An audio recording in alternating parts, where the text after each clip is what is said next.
여러분 반갑습니다. 영적 건강 채널에 오신 여러분을 진심으로 환영합니다. 오늘도 우리 삶의 진정한 주권자이신 하나님 안에서 세상이 줄 수 없는 참된 평안과 안식을 누리시기를 간절히 소망합니다.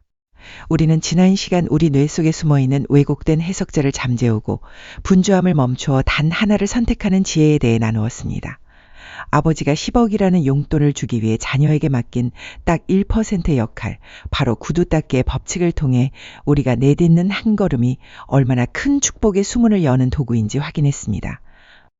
오늘은 그 여정에서 한 걸음 더 나아가 우리 사회와 우리 내면에 존재하는 소외된 이들에 대한 전혀 새로운 시각을 나누려 합니다.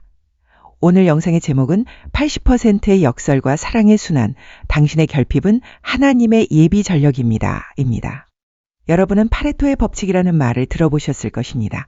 상위 20%의 핵심 인재가 전체 성과의 80%를 만들어낸다는 이 법칙은 현대 자본주의 사회를 지배하는 효율성의 상징이 되었습니다.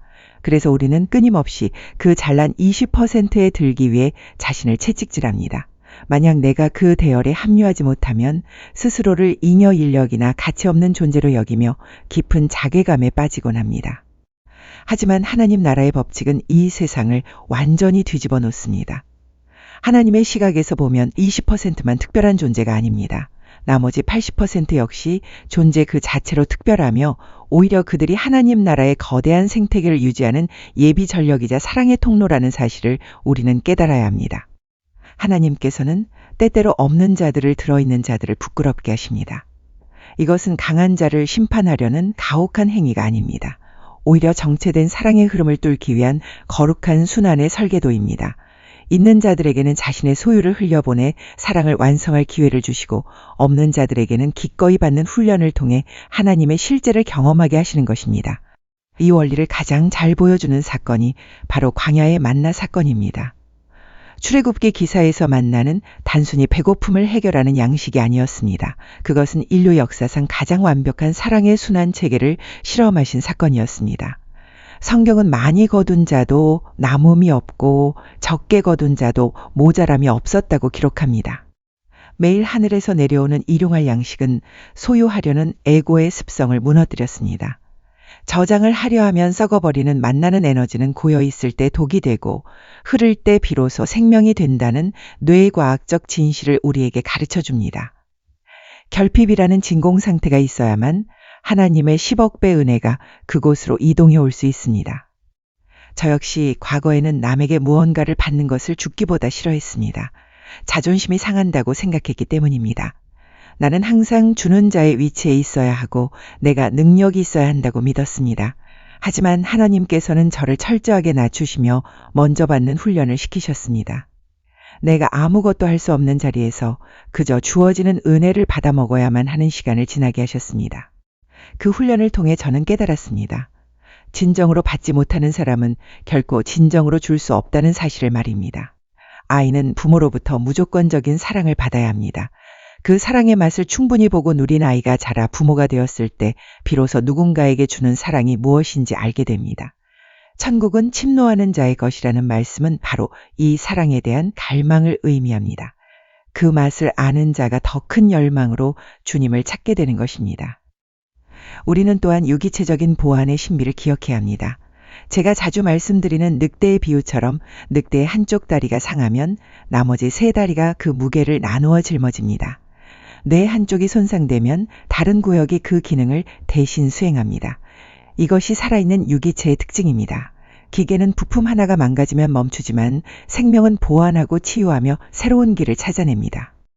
하나님 나라에서 유대인이라는 20%가 신호를 거부했을 때 그 구원의 신호는 이방인이라는 80%에게로 즉각 이동했습니다.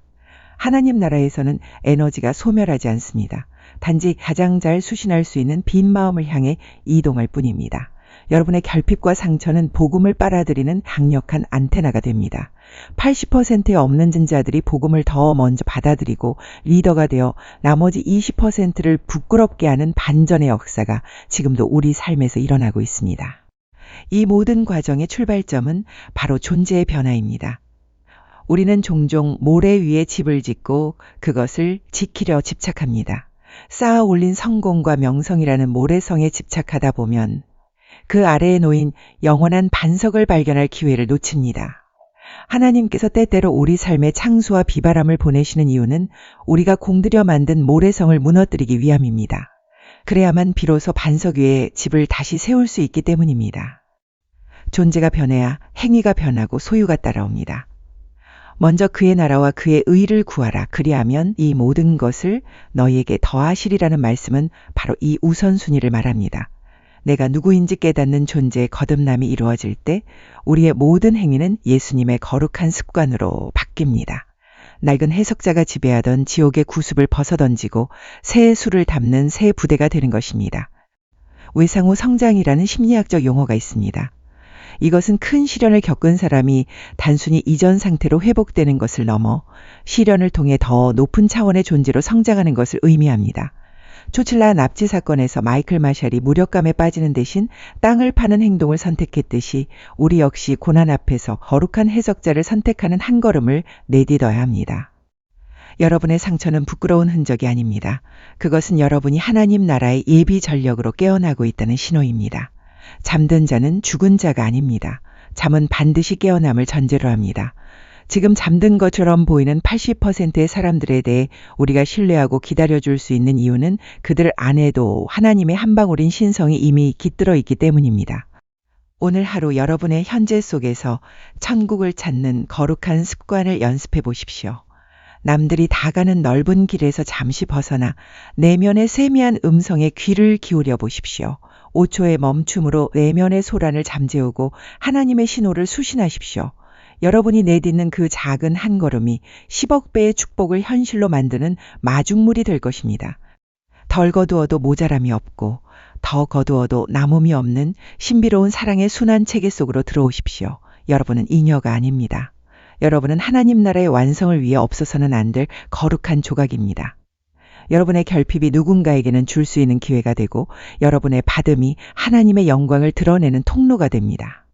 우리는 지금 함께 연구하며 새로운 길을 만들어가고 있습니다. 옛사람의 낡은 옷을 벗고 빛의 갑옷을 입고 예수님이 열어주신 그 길을 당당히 걸어가십시오. 여러분의 삶 자체가 곧 하나님의 살아있는 간증이 될 것입니다. 오늘 밤 여러분은 이 희망을 품고 깊은 안식에 드십시오. 여러분이 잠든 사이에도 하나님의 사랑은 멈추지 않고 순환하며 여러분의 영혼을 새롭게 하실 것입니다.